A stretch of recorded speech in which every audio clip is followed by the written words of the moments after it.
नमस्कार दोस्तों, आप सभी लोगों का इस YouTube चैनल में स्वागत है। आज हम लोग biology class 12 chapter sexual reproduction in flowering plant से संबंधित कुछ प्रश्न हैं जो UPBLU परीक्षाओं और नीट जैसे बड़ी परीक्षाओं में पूछे जा चुके हैं। इस तरह के प्रश्न आप यहाँ देख सकते हैं। जो क्वेश्चंस आपके सामने दिख रहा है, इसमें नीट 2021 में पूछा हुआ क्वेश्चन है और बहुत ही आसानी से किया भी जा सकता है।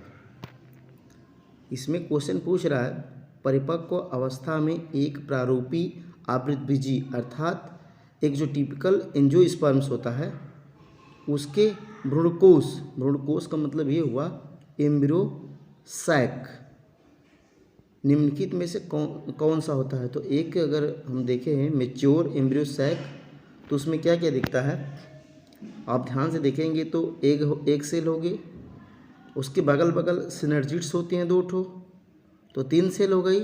इसके बाद एक सेल होती है बीच में जिसको हम बोलते हैं सेंट्रल सेल, तो जिसमें 2 केंद्रक होते हैं अर्थात उनको हम बोलते हैं पोलर न्यूक्लियाई। इसके बाद अगर हम देखें एक दूसरी तरफ तो क्या होता है, नीचे की तरफ 3 सेल्स होती हैं जिनको हम बोलते हैं एंटीपोडल सेल्स।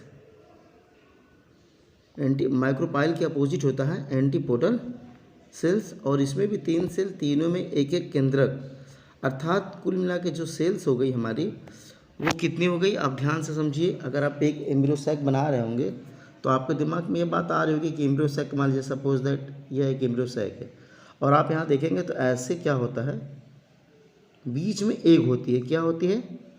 एग। इसके बाद ये जो बगल बगल की सेल्स हैं, ये वाली और ये वाली, ये दोनों सिनर्जिड्स होती हैं। ये दोनों क्या होती हैं? सिनर्जिड्स होती हैं। तो एक सेल एग वाली हो गई और इसके बगल बगल 2 सेल हैं और सब यन है, ये भी यन है, ये भी यन है और ये भी यन है। इसके बाद जो बीच वाली सेल्स होती है, एक बड़ी सी सेल्स, ये होती है 2n होती है, इसलिए इसको हम बोलते हैं पोलर न्यूक्लियाई होती है ये। और नीचे अगर हम देखेंगे तो ऐसे होता है एंटीपोडल सेल। अब ये जहाँ एग है, ये वाला जो एंड है ये माइक्रोपाइलर एंड है, तो माइक्रोपाइल एंड के ठीक अपोजिट तरफ एंटीपोडल्स होते हैं जो 1, 2 और 3 सेल्स होती हैं, और तीनों सेल ये भी यन होती है। तो कुल मिला के 1 यन, 2 यन, 3 यन और 2 बीच में 5 यन और प्लस 3 नीचे है 8, तो 8 यन हुआ अर्थात 8 केंद्रक हो गया। और कोशिका कितनी हो गई? 1, 2, 3, 4, 5, 6, 7। इसका मतलब ये निकला कि 8 न्यूक्लियस एंड 7 सेल। ये आंसर होना चाहिए। एक मैच्योर एम्ब्रियो सैक देखेंगे तो उसके हिसाब से आप देखिए कौन सा है, 8 केंद्रकीय और 7 कोशिकीय, अर्थात ऑप्शन सी आपका जो है वो बिल्कुल सही हो गया इसके हिसाब से। तो आप इसे ऐसे कर सकते हैं। इससे संबंधित कोई भी प्रश्न आएगा एम्ब्रियो सैक से, आप बहुत ही आसानी से कर सकते हैं। सटीक विश्लेषण आप देखते रहिए, पूरी जानकारी आपको दी जाएगी। अब हम अगला प्रश्न देख रहे हैं, एक पादप के परागकोश से पराग कणों के, अर्थात जो परागकोश होता है इसको हम बोलते हैं एंथर। अब यहाँ पर कह रहा है कि प्लांट का जो एंथर है इससे क्या निकलेगा? परागकण, अर्थात पोलन ग्रेन्स के एक भिन्न पादप के वर्तिकाग्र पर, अर्थात दूसरा पौधा होगा जिसके कहाँ जाएगा? वर्तिकाग्र पर, अर्थात स्टिग्मा पर क्या जाएगा? एक पौधे का जो परागकण है दूसरे पौधे के वर्तिकाग्र पर स्थानांतरण के लिए, अर्थात प्लांट डिफरेंट हो गया।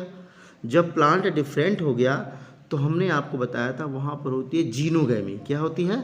जीनोगैमी। आइए हम विकल्प से भी आपको बता देते हैं। ऑप्शन ए कह रहा उन्मील परागणी, इसको हम अंग्रेजी में बोलते हैं चैस्मोगैमस। जो चैस्मोगैमस फ्लावर होते हैं ये नॉर्मली ओपन रहते हैं और इनमें ऑटोगैमी होने की पूरी संभावना रहती है। तो यहाँ पर कह रहा है कि दूसरे स्थानांतरण, और यहाँ तो एक ही प्लांट के एक ही फ्लावर में मेल फीमेल दोनों हो जा रहे हैं चैस्मोगैमस में, तो यहाँ तो भिन्न पादप हो नहीं सकता। यहाँ क्वेश्चन पूछ रहा है भिन्न पादप, तो हमारा जो फर्स्ट है चैस्मोगैमस फ्लावर है इसमें ऐसा नहीं मिलेगा, डिफरेंट प्लांट्स नहीं मिलेगा, सेम प्लांट्स होते हैं, तो ये विकल्प हमारा गलत हो जाएगा। अब हम ऑप्शन बी को देखते हैं, अनुन्मील्य परागणी, इसको अंग्रेजी में बोलते हैं क्लिस्टोगैमस फ्लावर। ये जो होते हैं फ्लावर हमेशा ध्यान से समझिए, ये जनरली क्या होते हैं, क्लोज रहते हैं, हमेशा बंद रहते हैं, और इनके अंदर स्वपरागण ही होता है, क्योंकि ये फ्लावर ओपन होते ही नहीं हैं। तो अब इसमें भी डिफरेंट प्लांट की आवश्यकता नहीं पड़ेगी, क्योंकि ये सेम फ्लावर है और उसे आपस में ये क्या कर ले रहे हैं, अपना सिनगैमी कर लेते हैं, अर्थात ये भी नहीं होगा। अब आप ऑप्शन सी देखिए, पर निषेचन, इसको हम बोलते हैं जीनोगैमी। जीनोगैमी में क्या होता है, हम आपको बता दें, जीनोगैमी में होता है क्या है कि जीनोगैमी का अर्थ ये होता है कि एक प्लांट से दूसरे प्लांट पे पॉलिनेशन होता है जीनोगैमी में। अर्थात यहाँ जो हमारा पूछ रहा है एक भिन्न पादप, इसका मतलब कि हमारा जीनोगैमी बिल्कुल सही है। हम चौथे की भी बात कर रहे हैं, चौथा जो विकल्प हमारा है सजात पुष्पीय परागण, इसको अंग्रेजी में हम बोलते हैं जिटोनोगैमी। जिटोनोगैमी में क्या होता है, भले वो फ्लावर चेंज हो जाए, लेकिन होता है क्या है कि प्लांट सेम रहते हैं। तो जब सेम प्लांट हो जाएंगे तो ये भी हमारा विकल्प सही नहीं होगा। इसका मतलब ये हुआ कि इसमें तो प्लांट सेम होते हैं, मुझे क्या ढूंढना है, प्लांट डिफरेंट, क्योंकि यहाँ लिखा है भिन्न पादप, तो उसके हिसाब से हमारा ऑप्शन सी ही सही है। बाकी तीनों के तीनों जो हमारे विकल्प है वो क्या हो जाएंगे, गलत हो जाएंगे। बहुत ही बढ़िया क्वेश्चन था। आप अगर नहीं पढ़े हैं तो chasmogamous flower, cleistogamous flower, xenogamy, geitonogamy, autogamy, ये सारी चीज़ें आप लोग पढ़ लेंगे। आइए हम अगला प्रश्न देखते हैं।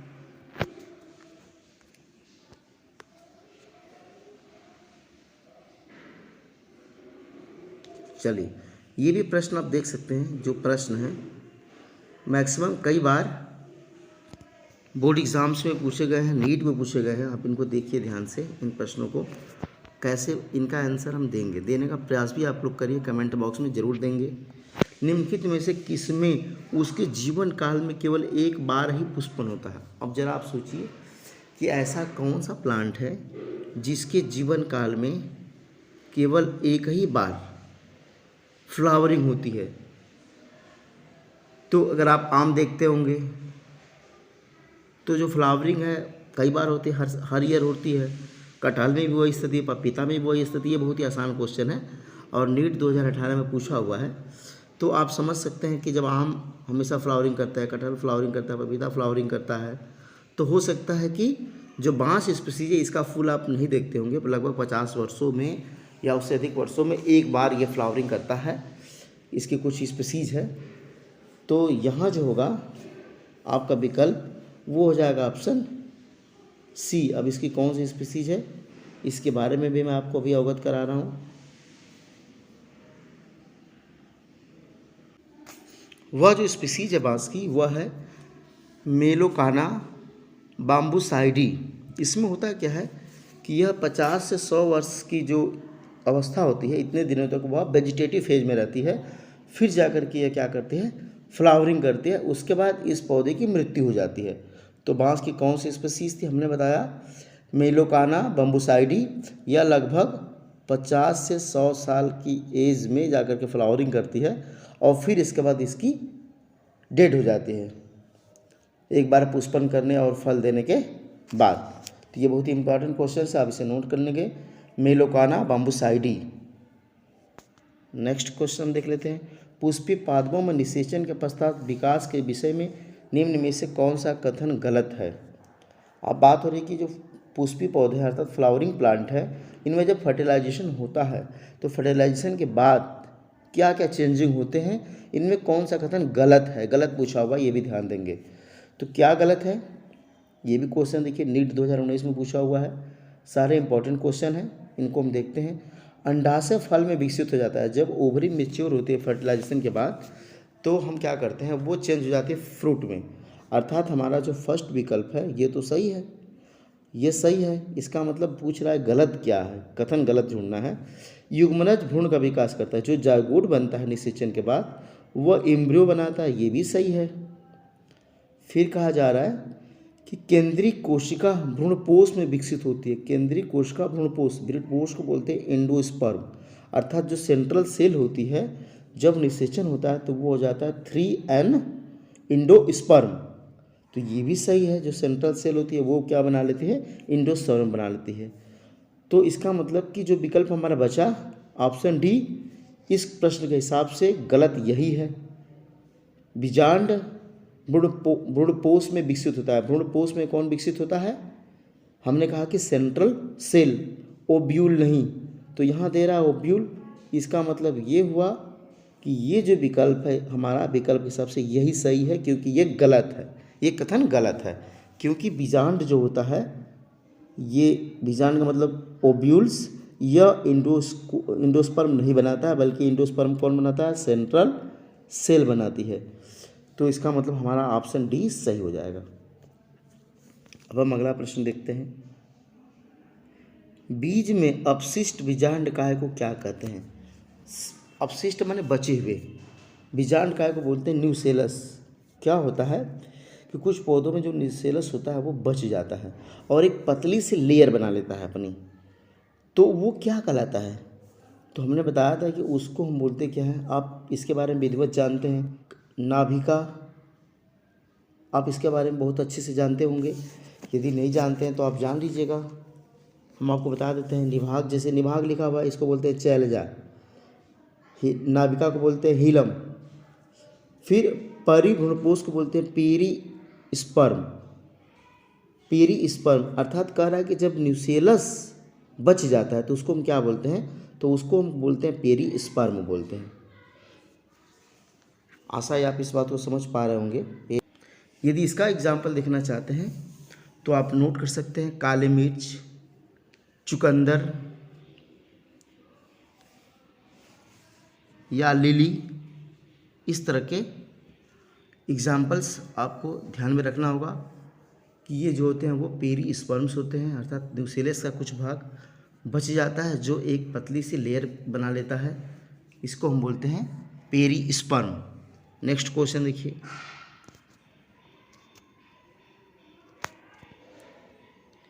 एक प्रारंभिक आवृत्तिजीव परागकोश में लघु बीजाणुधानियाँ की संख्या होती है। यहाँ पूछा जा रहा है लघु बीजाणुधानियाँ अर्थात माइक्रोस्पोरेंजिया। तो यदि हम देखें एक टिपिकल एंजियोस्पर्म प्लांट, तो उसके जो एंथर होते हैं, एंथर में अंदर कितने माइक्रोस्पोरेंजिया होती है। तो ये बहुत ही आसान क्वेश्चन है। आप ध्यान से देखेंगे तो इस तरह का एक स्ट्रक्चर होता है, ऐसे ऐसे एक स्ट्रक्चर होता है जिसमें आप देखेंगे ऐसे ऐसे ऐसे और ऐसे, मतलब उसके अंदर क्या होता है कि 4 माइक्रोस्पोरेंजिया होती हैं। यहाँ विकल्प में दिया हुआ है, देख सकते हैं। और ये प्रश्न यूपी बोर्ड में पूछा हुआ है 2019 में। तो इसका आसान आंसर है ऑप्शन डी, बिना हेजिटेशन के आप इसे कर सकते हैं। आइए हम आगे देखते हैं।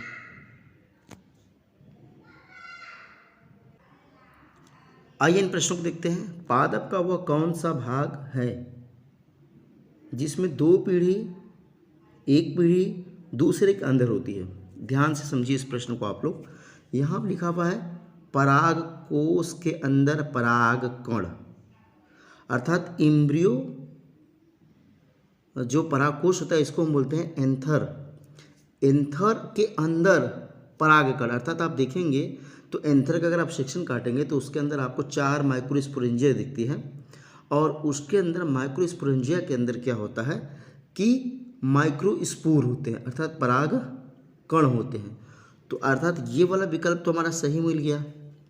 अब हम दूसरे को चेक करते हैं। 2 नर युग्मकों वाली अंकुरित परागकण, 2 नर युग्मकों वाली अंकुरित परागकण, अंकुरित परागकण के अंदर, जैसे इसमें क्या कह रहा है कि एक जनरेशन के बाद दूसरी जनरेशन इसमें दिख रही है, लेकिन यहाँ तो दोनों एक ही जनरेशन में दिख रहे हैं साफ साफ। तो ये जो विकल्प होगा वो सही नहीं होगा। जो प्रश्न पूछ रहा है 2 पीढ़ी, एक पीढ़ी दूसरे के अंदर होती है। तीसरे की मैं बात करूँ, फल और फल के अंदर बीज, ये भी नहीं होगा। यहाँ अब देखिए बीजांड के अंदर, अर्थात बीजांड को बोलते हैं ओव्यूल, ओव्यूल के अंदर भ्रूणकोश, भ्रूणकोश का मतलब हुआ एम्ब्रियो सैक। तो आप देखेंगे ओव्यूल के अंदर क्या बनता है, एम्ब्रियो सैक बनता है, जिसमें से आप देखेंगे तो 8 cells and 7 8 nucleus and 7 cells structure दिखेंगे जो कि n या 2n होते हैं, सब अलग अलग। तो इसके हिसाब से हमारा जो विकल्प है 1 और 4 सही है, तो हम 1 और 4 को सही कर लेंगे। चलिए नेक्स्ट क्वेश्चन देखिए।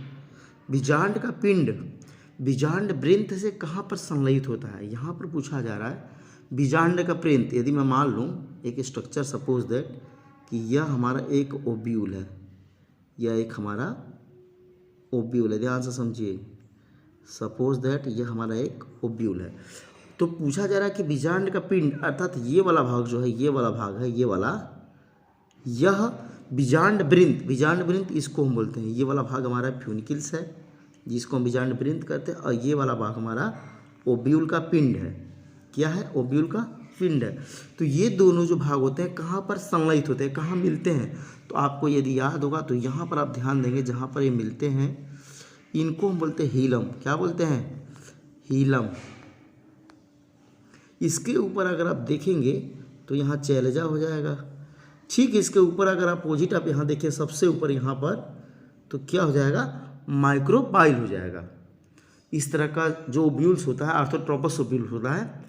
हमने एक एग्जाम्पल के तौर पे बताया कि जहाँ पर ये मिल रहे हैं तो आपके दिमाग में एक कॉन्सेप्ट बन गया होगा कि ये हमारे फ्यूनिकिल है। जैसे ध्यान समझिएगा, सपोज दैट ये हमारा एक फ्यूनिकिल है ऐसे, और एक ऐसे हमने बना दिया ओब्यूल। ऐसे हमने एक क्या बना दिया? ओब्यूल। अब यहाँ ध्यान देंगे कि जो यहाँ छूटा हुआ भाग है यहाँ पे, ये हमारा माइक्रोपाइल है, इसको हम लिख देंगे माइक्रोपाइल। अब जो ये वाला भाग है इसको हम कह देंगे फ्यूनिकिल। तो फ्यूनिकिल और माइक्रोपाइल दोनों सीध में है, लेकिन हमें पूछ रहा है कि ये वाला जो हमारा भाग है, ये वाला भाग पूरा जो इंटेगुमेंट वाला भाग है, मतलब बीजांड का जो पिंड है, यह फ्यूनिकिल से कहाँ जुड़ा हुआ है? तो यहाँ जुड़ा रहता है, इस संरचना को हम बोलते हैं हीलम। अब यहाँ पर हिंदी में दिया हुआ है निभाग, बीजांड द्वार, नाभिका या बीजांड काय। तो अब अगर आप हीलम जानते हैं, वैसे क्वेश्चन में आपको अंग्रेजी में भी देगा, तो यदि हीलम है तो हीलम को हम अंग्रेजी में क्या कहते हैं? यदि आप नहीं जानते तो जान लीजिए, हीलम को अंग्रेजी में हम बोलते हैं नाभिका। अर्थात यहाँ जो स्ट्रक्चर होगा वो क्या होगा? हीलम, अर्थात नाभिका। हमारा ऑप्शन सही हो जाएगा, ऑप्शन बी। चलिए नेक्स्ट। जलकुंभी और जल लिली में परागण किसके द्वारा होता है? भले ये पानी में पाए जाते हैं, भले ही ये पानी में रहते हैं, लेकिन इनके अंदर जो पोलिनेशन होता है वह इंसेक्ट या बाई एयर के द्वारा होता है, क्योंकि इनके फ्लावर्स ऊपर होते हैं। जब इनके फ्लावर्स, जलकुंभी की और वाटर लिली के फ्लावर्स जब ऊपर निकलते हैं तो क्या करते हैं? वहाँ इंसेक्ट जाते हैं, एयर जाते हैं।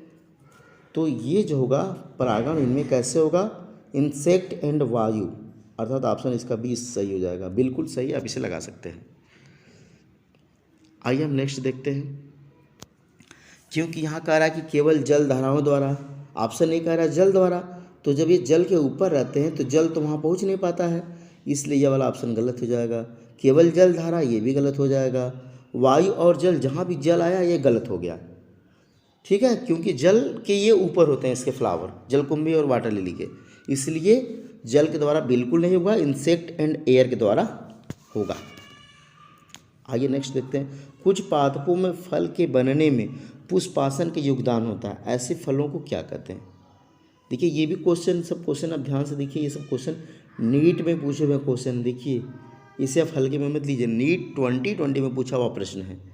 तो कुछ पादपों के फल के बनने में पुष्पासन का योगदान होता है, अर्थात थैलेमस। यदि कोई जो फ्रूट है, फल है, वो इंटेगुमेंट से या किसी अदर पार्ट से भी क्या हो रहा है? डेवलप होकर के एक फल बन रहा है, अर्थात फल बनने में इनका भी योगदान है। किसमें? पुष्पासन। ऐसे फल को हम क्या कहते हैं? False fruit. क्योंकि जो ट्रू फ्रूट होते हैं वह ओवरी मेच्योर होती है, परिपक्व अंडाशय को हम फल कहते हैं। यहाँ पर कह रहा है कि पुष्पासन का योगदान होता हो, जब पुष्पासन भी क्या करे, एक फल में चेंज हो जाए, तो इसको हम बोलते हैं फॉल्स फ्रूट। तो यहाँ पर विकल्प आप देख सकते हैं, फॉल्स फ्रूट यहाँ दिया हुआ है, साफ साफ आभासी फल। तो आपका आंसर सही हो जाएगा। इसका अगर आप एग्जाम्पल देखना चाहें तो आप ले सकते हैं एप्पल, इसके बाद अगर आप चाहें तो पियर ले लीजिए, या फिर आप स्ट्रॉबेरी ले लीजिए। ये सारे जो फल हैं वो फॉल्स फ्रूट है, क्योंकि यह किससे निकलते हैं? थैलमस से। थैलमस ही क्या बना देता है? फल बना देता है।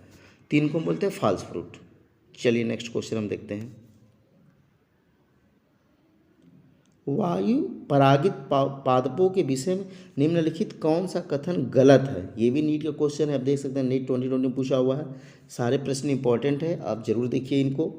मैं इसकी पूरी एक्सप्लेनेशन आपको करूँगा। वायु परागित पादपों के विषय में निम्नलिखित कौन सा कथन गलत पूछ रहा है?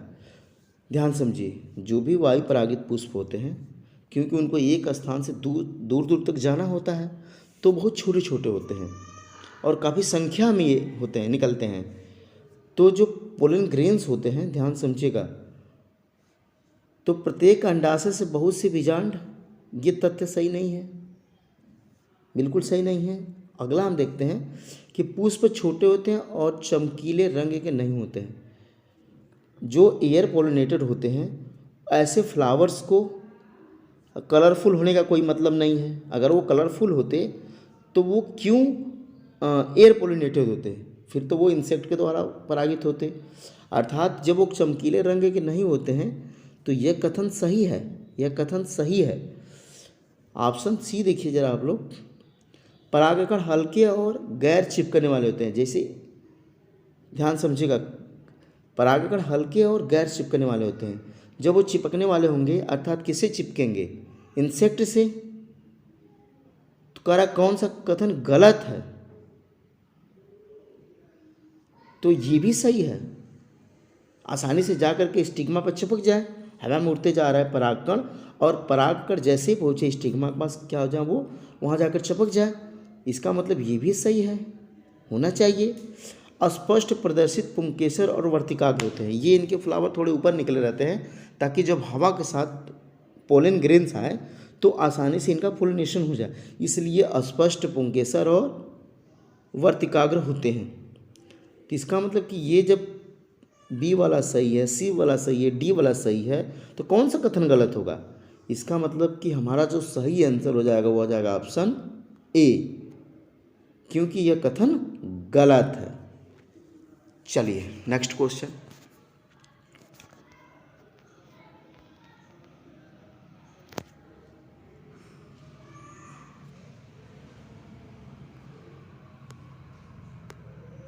चलिए हम अगले प्रश्न को देखते हैं, फटाफट देख लेते हैं। नेक्स्ट प्रश्न देखिए। जल हैसिंथ अर्थात जलकुंभी और जलकुमुदिनी, जलकुमुदिनी तो आप जानते होंगे, वाटर लिली में परागण किसके द्वारा होता है? हमने भी बताया कि जलकुंभी में क्या होता है? फ्लावर ऊपर की तरफ होता है पानी से, तो पानी से नहीं होता है। अभी हमने बताया कि यह इंसेक्ट या एयर के द्वारा होता है। तो ये बहुत ही आसान क्वेश्चन है। आप यहाँ देख सकते हैं, ये वाला प्रश्न भी नीट 2016 में पूछा जा चुका है। तो ऐसे ऐसे प्रश्न हैं जो नीट की एग्ज़ाम्स में पूछे गए हैं, आप इन्हें ज़रूर देखें। आवृतबीजी पादपों का बीजांड तकनीकी रूप से किससे समकक्ष होता है? अर्थात एंजियोस्पर्म जो प्लांट का जो बीजांड होता है, बीजांड माने ओब्यूल। बीजांड का मतलब क्या हुआ? ओब्यूल। तो किसके समकक्ष होता है, या इसे और किस नाम से जाना जा सकता है? तो यहाँ पर ऑप्शन जो दिया हुआ है, ऑप्शन ए ध्यान से देखिए, गुरु बीजाणु मातृकोश का। इसका मतलब ये हुआ कि मीगा स्पोर मदर सेल नहीं होगा, क्योंकि बीजांड अर्थात ओब्यूल और एमएमसी मीगा स्पोर मदर सेल दोनों अलग अलग है। फिर यहाँ पूछा जा रहा है गुरु बीजाणु, गुरु बीजाणु ये भी नहीं होगा। इसका मतलब ये हो गया कि गुरु बीजाणु का मतलब कि मीगा स्पोर हो गया। मीगा स्पोर बीजांड के समकक्ष नहीं है, क्योंकि उसके अंदर बनता है लेकिन समकक्ष नहीं है। सारी घटनाएं उसके अंदर ही हो रही हैं लेकिन उसका समकक्ष नहीं। अब देखिए गुरु बीजाणु धानी, इसको अंग्रेजी में बोलते हैं मीगा स्पोरेंजियम। क्या बोलते हैं? मीगा स्पोरेंजियम। तो हाँ, आपको याद करना पड़ेगा कि ओब्यूल को हम और किस नाम से जानते हैं? मेगास्पोरेंजियम, अर्थात हमारा विकल्प सी सही हो जाएगा। ऑप्शन डी कह रहा है गुरु बीजाणु पर्ण, इसका मतलब हुआ मेगास्पोरोफिल, ये भी नहीं होगा, तो हमारा ऑप्शन सी सही हो जाएगा। समझ गए आप लोग, अर्थात इस वाले प्रश्न का ऑप्शन सी हमारा बिल्कुल सही होगा। आइए हम अगला प्रश्न देखते हैं।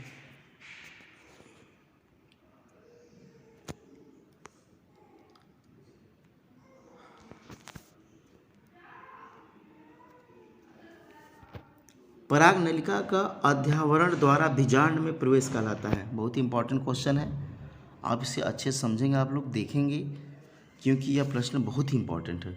पराग नलिका अर्थात जो ट्यूब होती है, पोलन ट्यूब्स होती है, वो ओव्यूल में कैसे जा रहा है।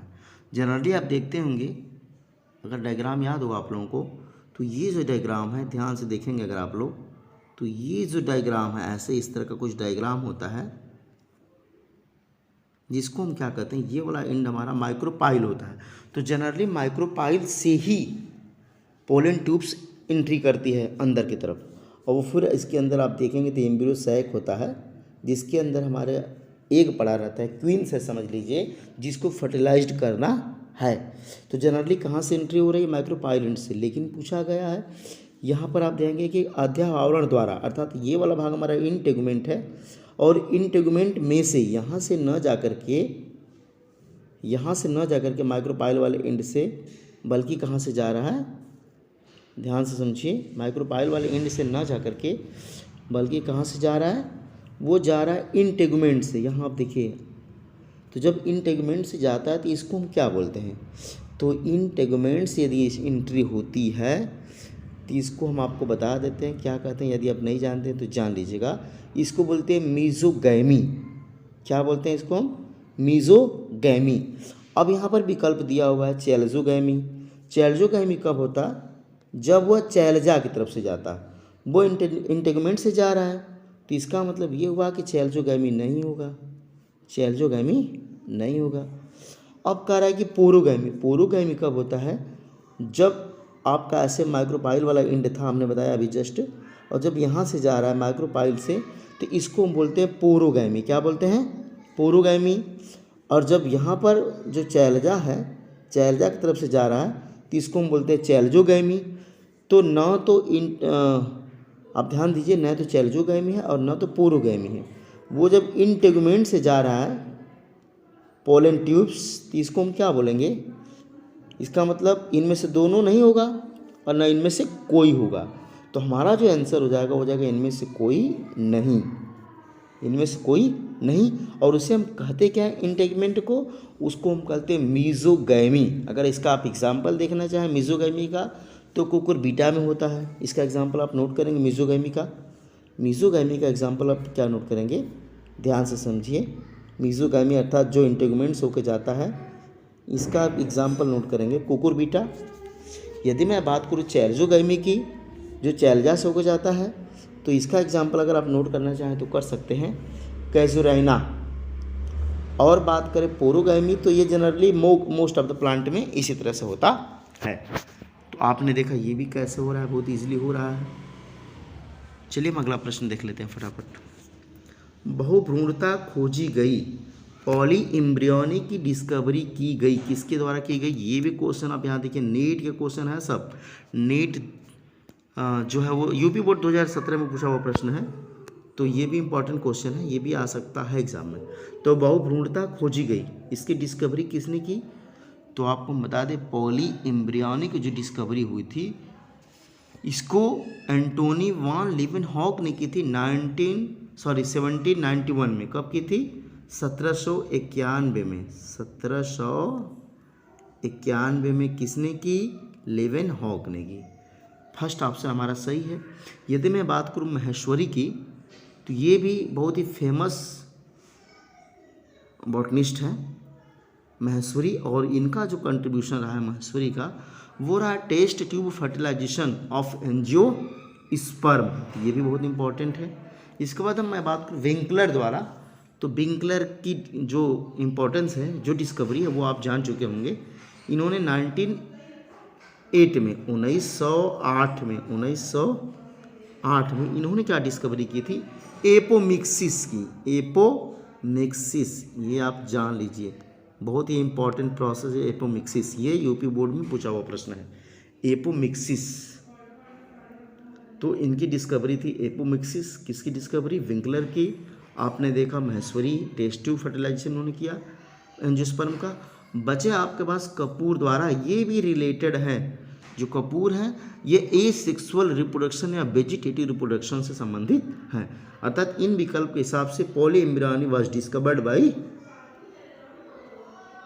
Antony von Leeuwenhoek. किस सन में की गई थी?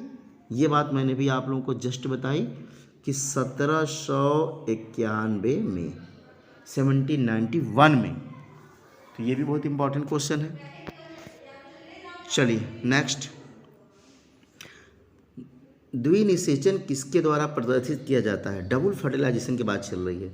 आप ध्यान देंगे, अगर आपको थोड़ी याद होगी तो मैंने बताया था ऐसे हमारा, ऐसे ले लीजिए, हमारा एक माइक्रोपाइल है, ये वाला क्या बोलते हैं इसको, हम ध्यान से समझिए। ये हमारा एक बन गया ओव्यूल और ये वाला एंड हमारा माइक्रोपाइल है।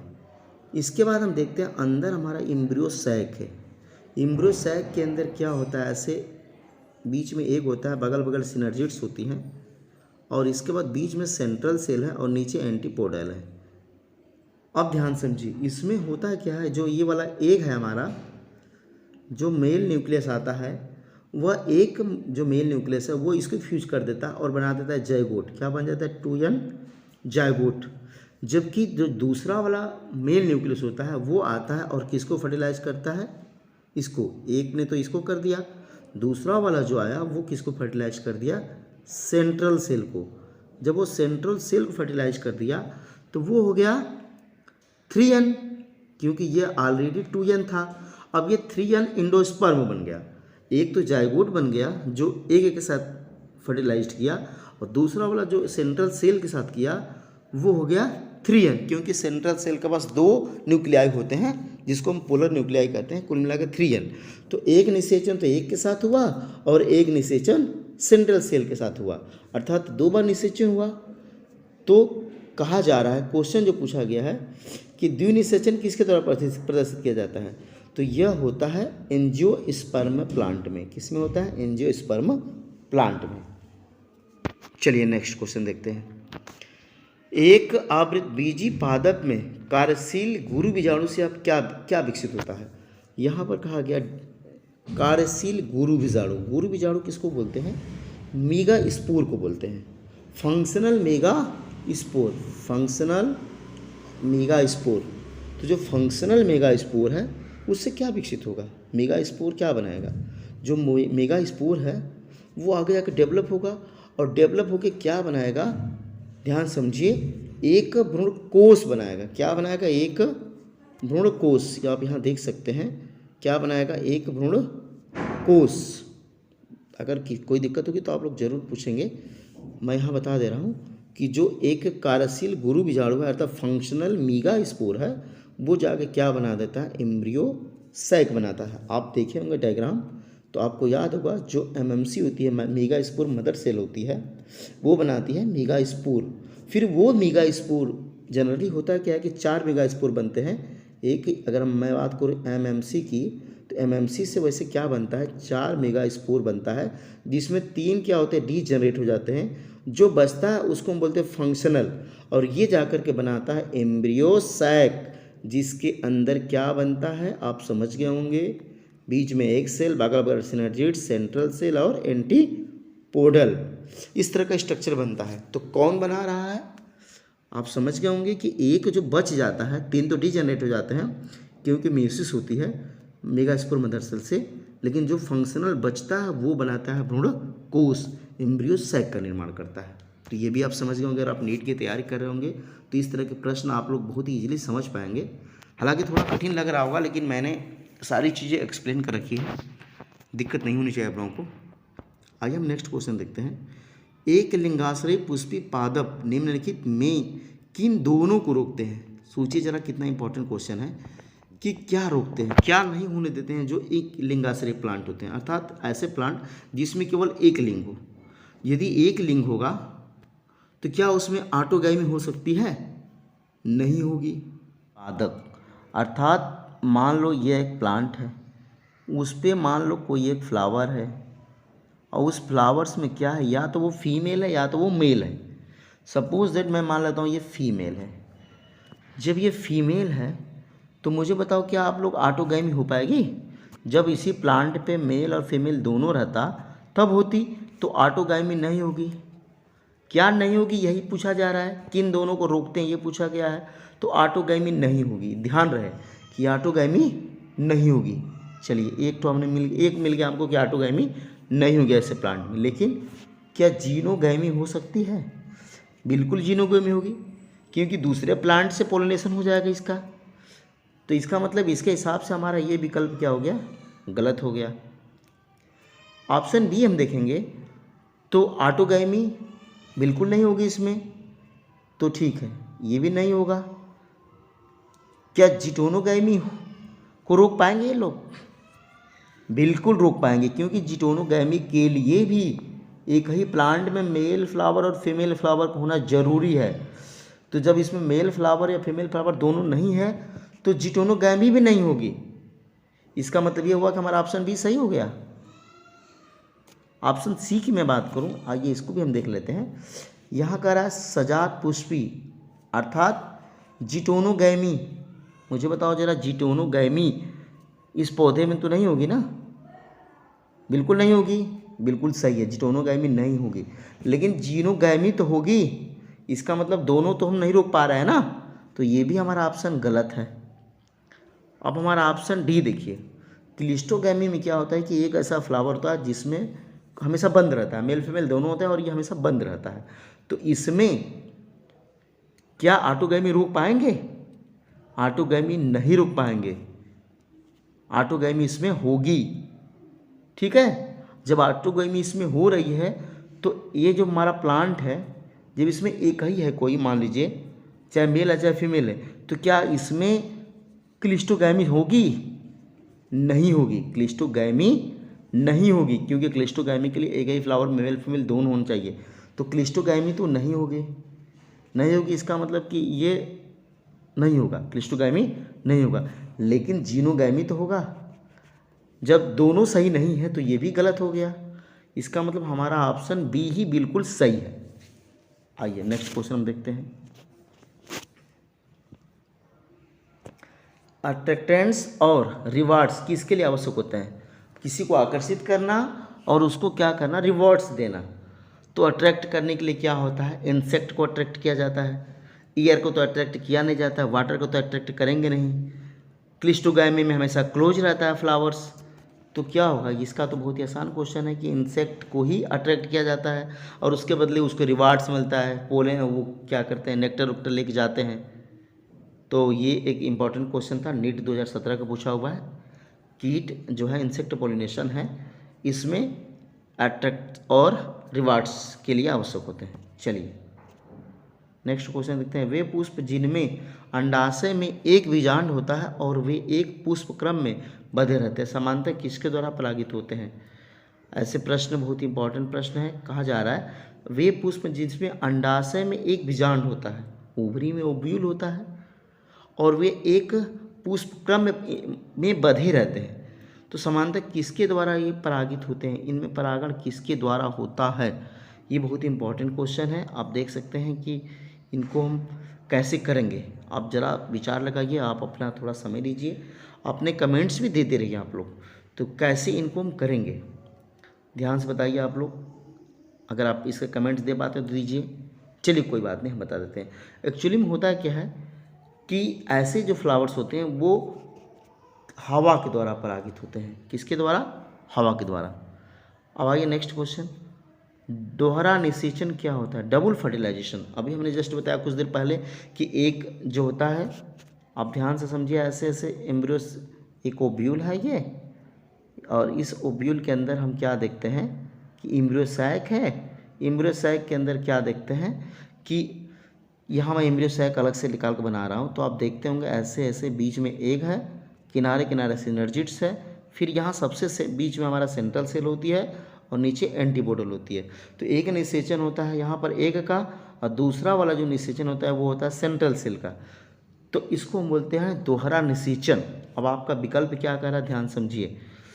दो नर युग्मकों का एक अंड के साथ, गलत हो गया, क्योंकि एक नर युग्मक का एक अंड के साथ हुआ था, तो ये तो गलत हो गया, बिल्कुल ये तो हुआ नहीं। एक नर युग्मक का दो ध्रुवी पोलर के साथ संलयन होता है, लेकिन इसको हम डबल निषेचन नहीं कहेंगे जब तक दोनों ना हो, एक निषेचन एक के साथ और दूसरा निषेचन सेंट्रल सेल के साथ, तो ये भी नहीं होगा। अगला विकल्प हम देखते हैं। इसके बाद जो हमारा अगला विकल्प है, ध्यान समझिएगा आप लोग, नेक्स्ट विकल्प यहाँ देखिए, एक परागनली में दो नर युग्मकों का दो भिन्न अंडकों के साथ, ये भी नहीं होगा। इसका मतलब ये हुआ कि युग्मक संलयन और त्रिसंलयन, अर्थात जायगोट का बनना, जो मेल गैमिट्स है उसका एक के साथ फ्यूजन, और एक जो मेल गैमिट्स बचा होगा उसका किसके साथ फ्यूजन, सेंट्रल सेल के साथ फ्यूजन, जो क्या बना देता है, एंडोस्पर्म बना देगा। ये क्या बना देगा, एंडोस्पर्म, और ये जो होगा गैमिट फ्यूजन होगा तो बना देगा जायगोट। अर्थात ये इंपॉर्टेंट क्वेश्चन है, इस तरह से आप कर लेंगे। अब आइए हम नेक्स्ट क्वेश्चन देखते हैं फटाफट। अगला प्रश्न,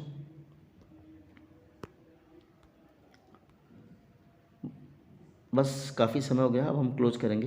कुछ प्रश्न और देख लीजिए आप लोग, समय दीजिए थोड़ा, हम आपको पूरी के पूरी बायोलॉजी के जो भी प्रश्न है बहुत आसानी से हम समझाएंगे, आप लोगों को समझ में आ भी जाएगा। पेरिस्पर्म निम्न में से किसका शेष बच जाता है। पेरिस्पर्म, ध्यान रखिए, पेरिस्पर्म क्या होता है, जब न्यूसेलस बच जाता है, एक थिन लेयर बना लेता है, तो वो क्या बनाता है, किसका शेष बचा हुआ भाग है। तो पेरिस्पर्म किसका बचा हुआ है, अभी हमने बताया था क्वेश्चन में कि यह न्यूसेलस का, अगर बच गया न्यूसेलस तो उसी का जो होता है वो चेंज हो जाता है, पेरिस्पर्म बना लेता है, तो वह न्यूसेलस का भाग है। पेरिस्पर्म किसका भाग है, न्यूसेलस का भाग। इसका एग्जाम्पल अगर आप देखना चाहें कि न्यूसेलस किस में मिलता है, तो इसका एग्जाम्पल बहुत ही आसानी से आप देख सकते हैं। यदि जानते हैं तो अच्छी बात है, नहीं जानते तो मैं आपको बता देता हूँ कि यह किसका भाग है, न्यूसेलस। पेरिस्पर्म का जो बचा हुआ भाग न्यूसेलस है। इसका एग्जाम्पल आप दे सकते हैं ब्लैक पेपर, इसका मतलब हम काली मिर्च ले सकते हैं, या फिर हम ले सकते हैं शुगर बीट, चुकंदर ले सकते हैं। इसमें यह देखने के लिए मिलता है पेरिस्पर्म। चलिए नेक्स्ट क्वेश्चन, बहुत इंपॉर्टेंट क्वेश्चन है। मक्के का भुट्टा जो कॉब होता है, लंबे रेशमी बाल वाले होते हैं, ऊपर अगर आप देखेंगे तो खूब लंबे लंबे जैसे होते हैं, रेशमी बाल जैसे भुट्टे में, तो वो क्या होता है, वास्तव में ये होता है क्या है, ध्यान समझिएगा।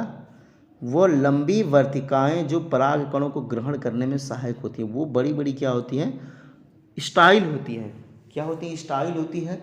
बड़ी क्यों होती हैं, क्योंकि वह पोलन ग्रेन्स को आसानी से ग्रहण कर सके, ग्रहण करने में सहायक होते हैं, और ये कुछ नहीं होता। तो ये इंपॉर्टेंट क्वेश्चन है। लंबे रेशमी बाल क्या है, ये स्टाइल होती हैं जो क्या करते हैं, पोलन ग्रेन्स को ग्रहण करने के लिए वो बड़ी हो जाती है, लंबी लंबी हो जाती हैं।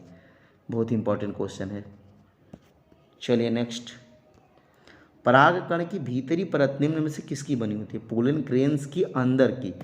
तो आपको याद होगा कि मान सपोज दैट यह एक पोलन ग्रेन्स है, बीच बीच में छूटा रहता है, पूरी तरह से भरा हुआ नहीं रहता है, हम समझाने के लिए बता रहे हैं। इसके बाद इसकी एक मान लीजिए दो लेयर है, जो बाहर की लेयर होती है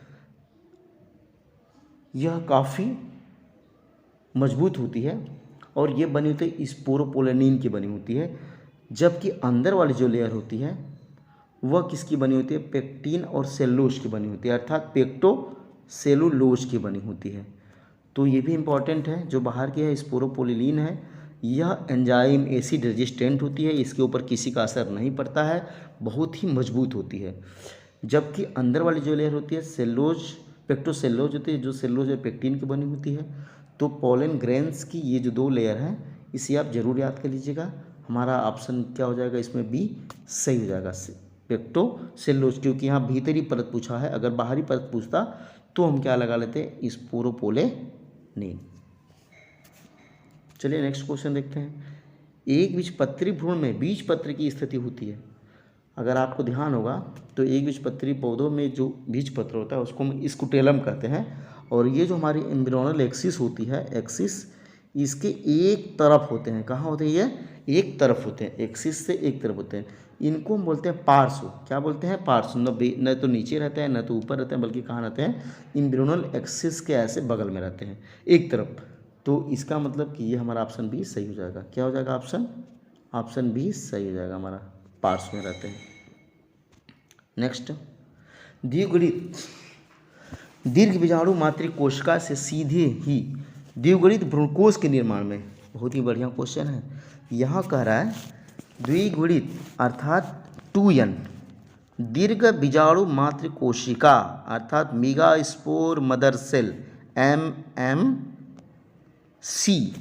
MMC से सीधे क्या बन रहा है? क्या बन रहा है? द्विगुणित कोशिका। ध्यान समझिए, द्विगुणित भ्रूणकोश बन रहा है। डिप्लॉइड एम्ब्रियोसैक, MMC भी 2n है और एम्ब्रियोसैक भी 2n है, अर्थात इसमें मियोसिस नहीं हुई है। जब मियोसिस नहीं होती है तो इसको हम क्या बोलते हैं? तो मैं आपको बता दूं, इसको हम बोलते हैं डिप्लोस्पोरी। क्या बोलते हैं इसको हम? डिप्लोस्पोरी। यहाँ आप देख सकते हैं बहुत ही आसानी से, इसको हम बोलते हैं डिप्लोस्पोरी।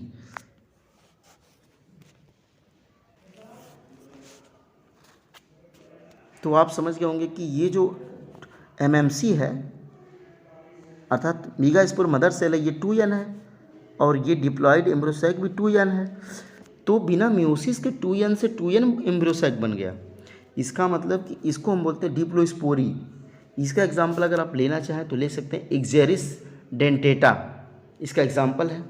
बाकी अगर हम बात करें एडवेंटी एम्ब्रियोनी की, तो इसमें क्या होता है कि मान लीजिए जैसे इंटेगुमेंट है या न्यूसेलस है, ये डेवलप करके एम्ब्रियो बना दे, तो इनको हम बोलते हैं एडवेंटी एम्ब्रियोनी।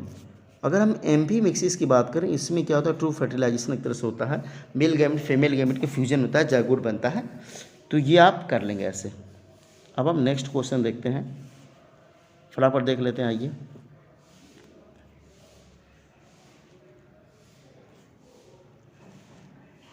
भ्रूणपोषी बीजपत्री बीज में, यहाँ कह रहा है भ्रूणपोषी माने एंडोस्पर्मिक द्विबीजपत्री डाइकॉट सीड में जो पाया जाता है, बीज चोलक के बनने में निम्न में से किसका योगदान होता है? चलिए, बहुत ही बढ़िया क्वेश्चन है, इसको हम बता रहे हैं कैसे हो रहा है।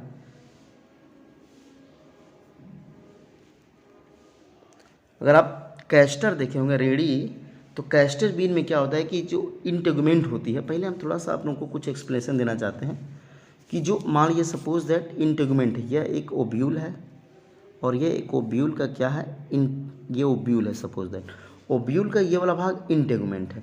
इंटेगुमेंट में दो लेयर है, आउटर इंटेगुमेंट और इनर इंटेगुमेंट। जो आउटर इंटेगुमेंट होती है वो क्या बनाते हैं? टेस्टा बनाती है। क्या बनाती है? टेस्टा, बीज चोल, TESTA, ये बनाती है बीज चोल। जो इनर वाली होती है ये बनाती है टेगमेन। क्या बनाती है? टेगमेन। तो आपने देखा कि आउटर टेस्टा बना रही है, इनर टेगमेन बना रही है, लेकिन कैस्टर में जो इनर वाली लेयर होती है वो क्या बनाती है? वो बनाती है बीज चोलक। कुछ ग्रो कर जाती है, कुछ एक्स्ट्रा ग्रो कर जाती है जो अंदर वाली लेयर है कैस्टर में, और वो बना लेती है बीज चोलक। तो यहाँ प्रश्न पूछा गया है कि बीज चोलक किससे बन रहा है? तो अभी हमने बताया कि बीज चोलक किससे बना हुआ है? इंटेगुमेंट से बना, वो भी किस इंटेगुमेंट से? तो इनर इंटेगुमेंट से। इनर इंटेगुमेंट क्या बनाता है? बीज चोलक का निर्माण करता है, जबकि आउटर इंटेगुमेंट क्या बना देता है? टेस्टा। तो ये भी बहुत बढ़िया क्वेश्चन था, इंपॉर्टेंट क्वेश्चन है। नेक्स्ट क्वेश्चन हम देखते हैं। मकरकंद उत्पन्न करने वाले पुष्प होते हैं, जो नेक्टर उत्पन्न करते हैं, फ्लावर, वो कैसे होते हैं? किससे परागित होते हैं? तो जाहिर सी बात है कि जिसमें मकरकंद होगा वहाँ इंसेक्ट जाएंगे। बहुत ही आसान क्वेश्चन है, तो ये इंसेक्ट परागित होगा।